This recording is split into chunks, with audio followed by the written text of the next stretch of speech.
Bonjour à toutes et à tous, bienvenue sur la chaîne, nom de votre chaîne.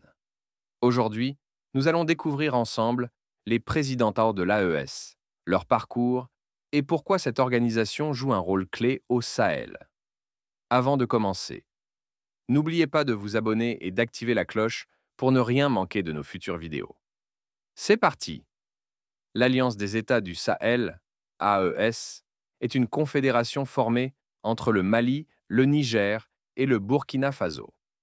Elle a officiellement été lancée le 6 juillet 2024 à Niamey, avec pour ambition de mutualiser la défense, la diplomatie et le développement entre ces pays sahéliens. L'AES vise à parler d'une seule voix sur la scène internationale, coordonner sa politique de sécurité et promouvoir une intégration régionale tournée vers le Sahel. Voilà le contexte. Passons maintenant aux trois principaux dirigeants. Assimi Goïta, né le 9 novembre 1983 à Bamako, fils d'un officier malien formé dans les académies militaires du Mali, Prytanée militaire de Kati, école militaire interarmes de Koulikoro. Il a été membre des forces spéciales maliennes, notamment dans les régions touchées par l'insurrection djihadiste. Il a joué un rôle clé dans le coup d'État du 18 août 2020 au Mali et est devenu président du comité militaire CNSP. En tant que leader de la transition au Mali, il a également été élu président de l'AES pour un mandat d'1 an à compter du 6 juillet 2024. En résumé, un parcours militaire marqué à un âge relativement jeune qui incarne la nouvelle génération de dirigeants dans la région. Ibrahim Traoré. Né le 14 mars 1988 à Kéra, Bondo-Kui, province de Mouhoun, au Burkina Faso. Il a étudié la géologie à l'université de Ouagadougou avant de rejoindre l'armée burkinabé. Il est devenu capitaine dans l'armée et en septembre 2022, à seulement 34 ans, il a renversé le lieutenant-colonel Paul-Henri Sandaogo Damiba pour prendre la présidence de la transition. Il s'affiche comme une figure jeune, la plus jeune tête d'État au monde à son avènement, et met en avant une vision panafricaine, une rupture avec les anciennes puissances et un recentrage sur le Sahel.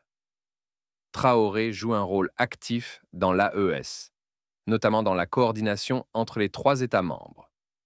Abdourahmane Tiani, né en 1964 ou 1961 à Toukoulou, région de Tillabéri, au Niger. Il entre dans l'armée nigérienne en 1984, suivi d'une formation à l'École nationale des officiers actifs à Thiès, Sénégal. Il a notamment été chef de la garde présidentielle dès 2011, avant de participer au coup d'État de juillet 2023 contre le président élu. En mars 2025, il est officiellement investi comme président de la République du Niger pour un mandat transitoire. Il défend une ligne souverainiste, favorable à la coordination renforcée au sein de l'AES et à la création d'une force de défense commune. Voilà donc, en résumé, les parcours des trois principales figures de l'AES.